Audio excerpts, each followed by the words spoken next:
Following the release of that video, the New York Times published an interview with two women who say Trump touched them inappropriately. Jessica Leeds, now 74 years old, described sitting next to Trump on a plane more than 3 decades ago. She says he began touching her after takeoff, describing it as an assault. Another woman, Rachel Crooks, told the paper about a similar interaction with Trump when she was a 22-year-old receptionist working in Trump Tower. Ms. Crooks recalled after she introduced herself to Trump, he began kissing her directly on the mouth. Leslie Sanchez, CBSN political contributor and Republican strategist, joins us now by phone. Leslie, let's start with this video. You can hear Trump in that video say, quote, "I'm going to be dating her in 10 years. Can you believe it?" End quote. How can we expect the Trump campaign to respond to this latest wave of accusations?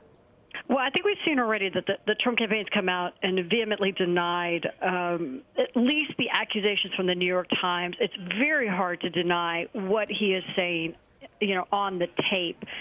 It leaves very little room for speculation. I mean, he's very clear about the crude and outrageous tone that he's taking. The challenge here, Elaine, is a couple of things. One, he has absolutely no credibility in this space, whether it's individuals who already know him, who have reported on him. You can't make the case legitimately that this is just media bias. Yes, these are dripping out every day, and you're hearing kind of these new accusations, but he has no credibility for the last 10 years that show that he wasn't and hasn't behaved in this type of this kind of behavior. That's the challenge. That's the least of the challenges for the Trump campaign. The campaign, as you said, has pushed back when it comes to the New York Times piece, calling this article, quote, fiction, and trying to make the case essentially that this is nothing more than a political attack. As I look at the statement here, I'm wondering, Leslie, you talk about credibility. Is there still, though, a possibility for further fallout? Because, as you well know, his core supporters have stood by him through the release of that video last week.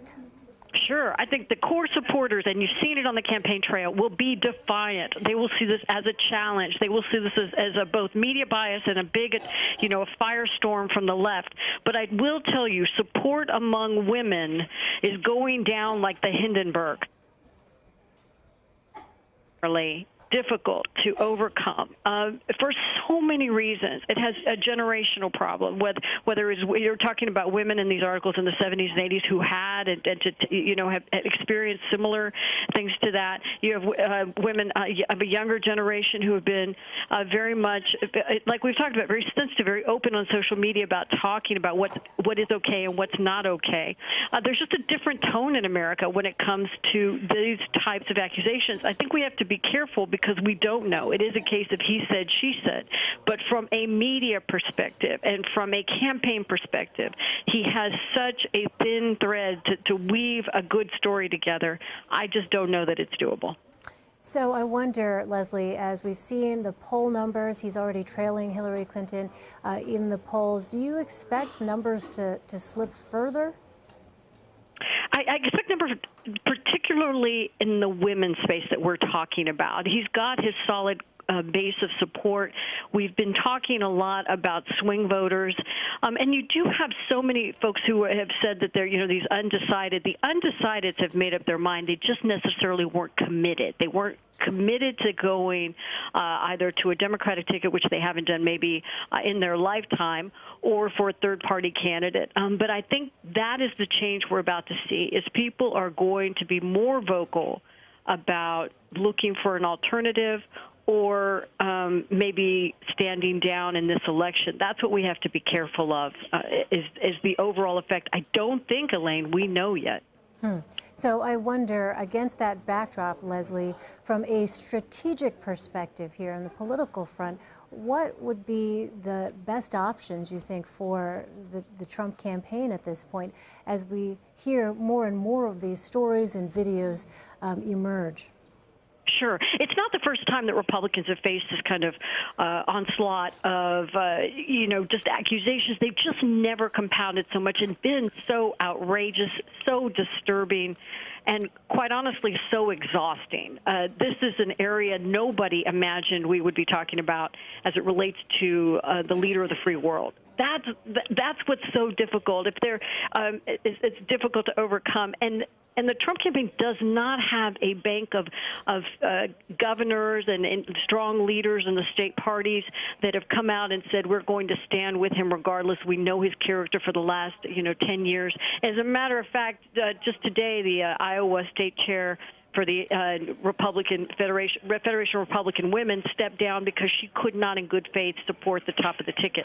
So it's already having ramifications down ballot and in the party structure itself. That's going to be the challenge. There's not a surrogate operation that's strong enough or healthy enough or legitimate enough to give this saliency. Leslie, you and I have talked on the air many times about how effective a surrogate Ivanka Trump has been for her father. And she hasn't appeared with him following the release of that video, the 2005 video.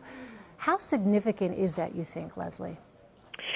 It's extremely significant because she has, and I don't think we know yet what she's going to do. This is a situation where you need a Judy Smith, a crisis manager, to come in here and really clean this up and get in front of this as soon as possible.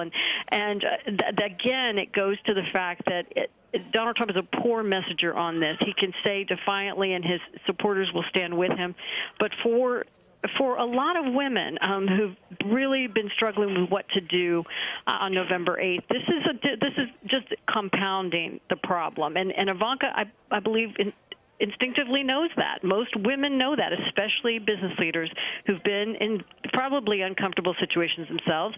They understand that it's imperative that we empower women, and this is not the kind of stand you want to take politically or professionally.